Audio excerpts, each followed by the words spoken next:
Chains from the stars. The sky split open on a warm spring morning.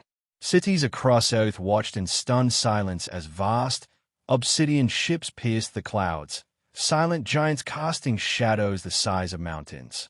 Their arrival was not preceded by negotiations or warnings. No ambassadors, no attempts at diplomacy. Only a single message, broadcast in every language, on every device, in every corner of the world. You belong to the Galactic Empire now. Surrender and serve. Resistance will mean extinction. Panic followed disbelief. Then came the fire. Within hours, major cities were systematically crippled. Beijing's power grid collapsed under an orbital EMP. New York saw its skyscrapers gutted by pinpoint kinetic strikes. Moscow burned from low-atmosphere plasma sweeps. Earth's militaries, scattered and outmatched, barely had time to respond. Fighter jets were shredded before they left runways. Satellite defenses were hacked, turned inward, or simply wiped away. The invaders didn't want to destroy Earth. They wanted its people. They wanted labor. Empire landers descended on every continent. Cold, angular machines, flanked by metal-bodied enforcers with featureless visors and pulse rifles. Civilians were rounded up like livestock. Anyone who ran was stunned, restrained, or killed. Once processed, the captives were loaded onto freighters, strapped into shock collars and neural dampeners, destined for alien worlds as slave labor. In just 3 days, over 200 million humans vanished into the black. The Empire saw Earth as another primitive prize, another stubborn species to bend beneath its yoke. They had done it countless times before, across gas giants, desert moons, and jungle planets. Earth was to be no different. Efficient subjugation, maximum output, zero resistance. But Earth had something the Empire had never faced before. In the shadows of bombed-out cities, beneath the rubble of resistance, humanity adapted. A makeshift bunker deep under Denver's ruins became the heart of a growing insurgency. There, ex-special forces captains, engineers, medics, and even former hackers formed the first node of what would become a global resistance. They called it the Chainbreakers. Their motto was scrawled across every tunnel wall. We were not born to kneel. Among them was Dr. Lena Avori, a cyberneticist who once worked for NASA. Her son had been taken, her home obliterated, and yet she stood, face lit by the glow of cracked monitors, feeding data into an AI virus designed to cripple Imperial comms. We can't fight them ship to ship, she said, but we can bleed them from inside. Meanwhile, in the forests of Canada, guerrilla fighters dismantled crashed alien drones, salvaging power cells and plating. In the slums of Lagos, children ran encrypted mesh networks, sharing enemy troop movements. In orbit, one Empire transport vanished off scanners, its crew slaughtered from within by chained captives who refused to stay shackled. Humanity was on its knees, but it had teeth, and in the void between stars, aboard slave ships and prison barges, whispers spread from human to human. Earth is still fighting, and more importantly, we will rise. Iron in our veins. In the copper mines of Kevril 9, a moon enslaved by the Empire for over a century, the overseers were nervous. The humans were different from the other labor species. They didn't wither. They didn't submit. They watched, waited, planned. Where other species broke under cruelty, humans adapted and remembered. Darren Cole, once a firefighter in Chicago, now wore a shock collar and mined alien or with his bare hands. But his mind remained unbroken. He memoized the guard rotations. He noted which drones hesitated when exposed to solar flare surges. And he listened, every whisper, every rumor, every slip-up from the arrogant overseers. It was on a storm-blasted evening that a familiar phrase crackled across the stolen comm chip he had buried beneath the floorboards of his cell. This is Earth resistance. The Chainbreakers live. Reclaim protocol launching soon. Hold fast.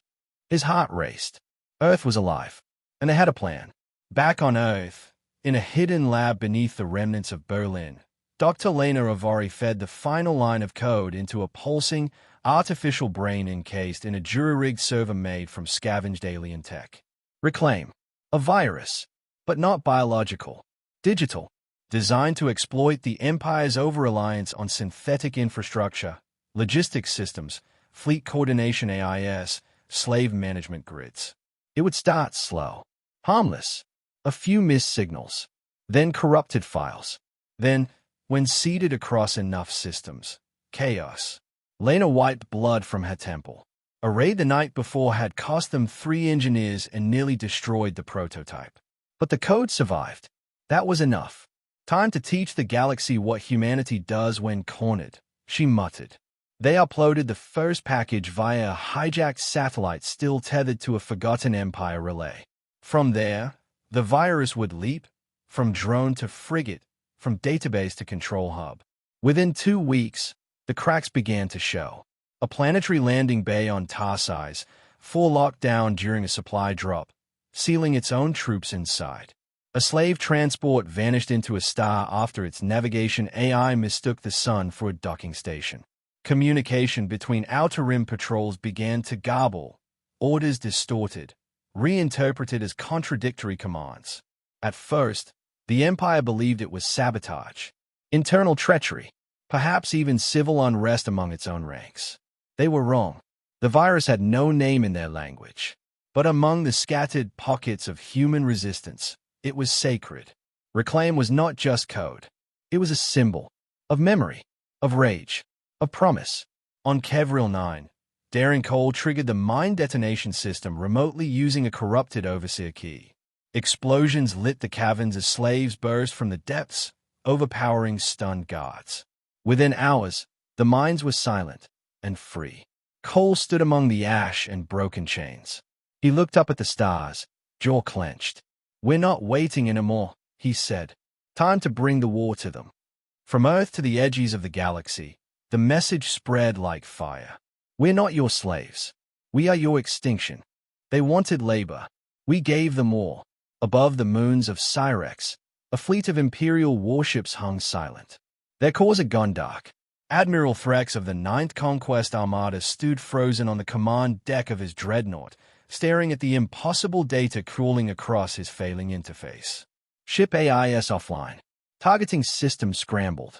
Interfleet comms infected with recursive gibberish. The crew screamed for orders, but he had none to give. The bridge lighting flickered, pulsing like a dying heartbeat. Then came the explosion. One of the supply barges ruptured from within. Not by attack, but sabotage. Dozens of enslaved humans had hijacked its power core and detonated it manually. Threx had been trained to expect resistance. Not this. Not intelligent, coordinated sabotage paired with a digital plague. This wasn't rebellion. It was war, and he was losing it. Back on Earth, the resistance no longer hid. In the ruins of Tokyo, repurposed alien walkers marched beside human-built mechs cobbled together from wreckage. Hackers rode atop salvaged skimmers, jamming enemy frequencies with reclaim bursts.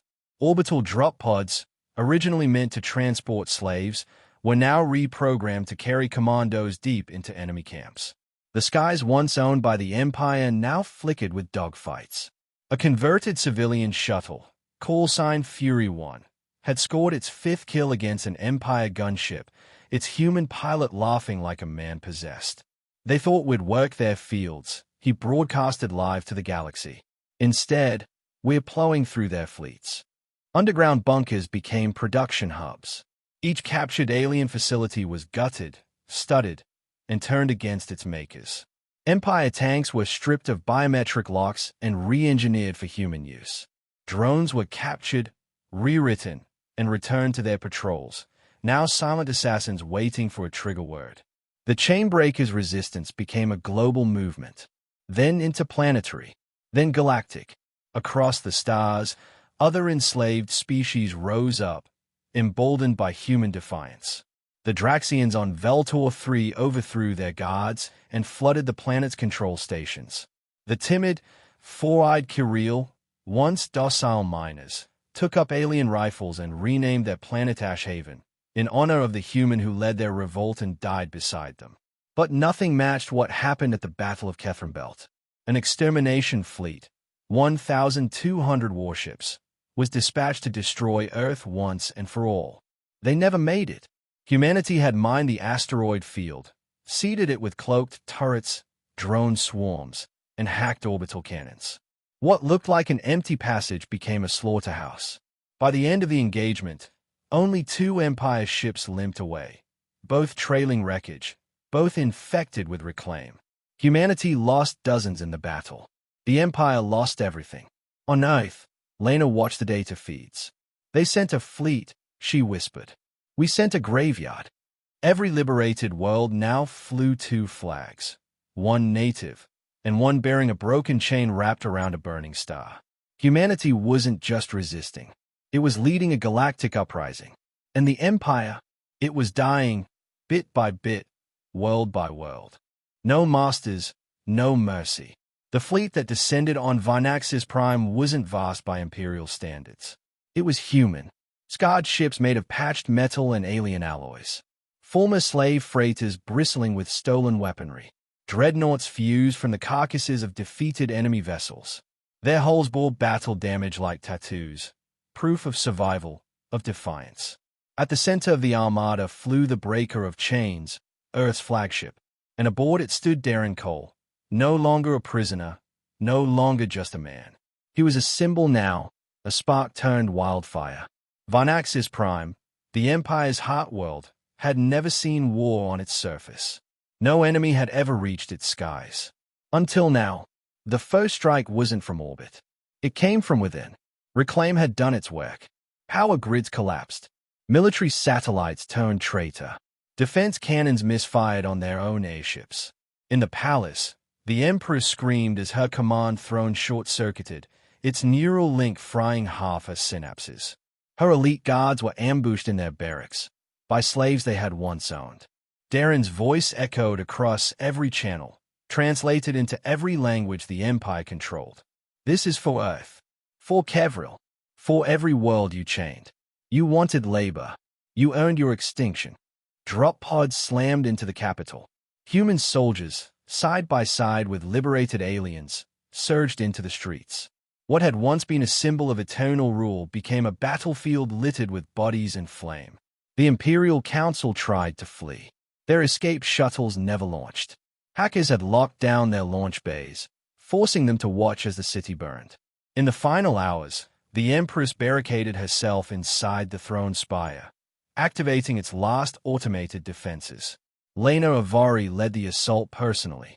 With her pulse rifle slung and a cracked data slate in hand, she wove through fire and blood, Reclaim's last payload strapped to her back. She wasn't a soldier, but she had created the spark that burned down an empire.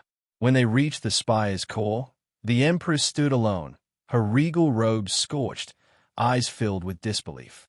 "You humans," she hissed. "You were meant to serve. We were meant to live free," Lena replied. And she unleashed the virus one last time, shutting down the spire, its citywide systems, and with it, the last hope of the Empire. It ended not with a bang, but with silence. Vinaxis Prime fell. The Galactic Empire, which had ruled for 10,000 years, shattered in a single night. Word spread quickly. The Empress is dead. The slaves are free. Earth has won. Months later, Darren stood on a new world, a once colonized planet now liberated. He looked at the stars not as a prisoner, but as a guardian. Behind him, the banner of Earth and the chainbreakers flew side by side. Humanity hadn't just survived. It had reshaped the galaxy. There were still dangers ahead. Factions, warlords, old scars. But now, every species knew this truth. Humanity will never be ruled again, and those who try will not live long enough to regret it.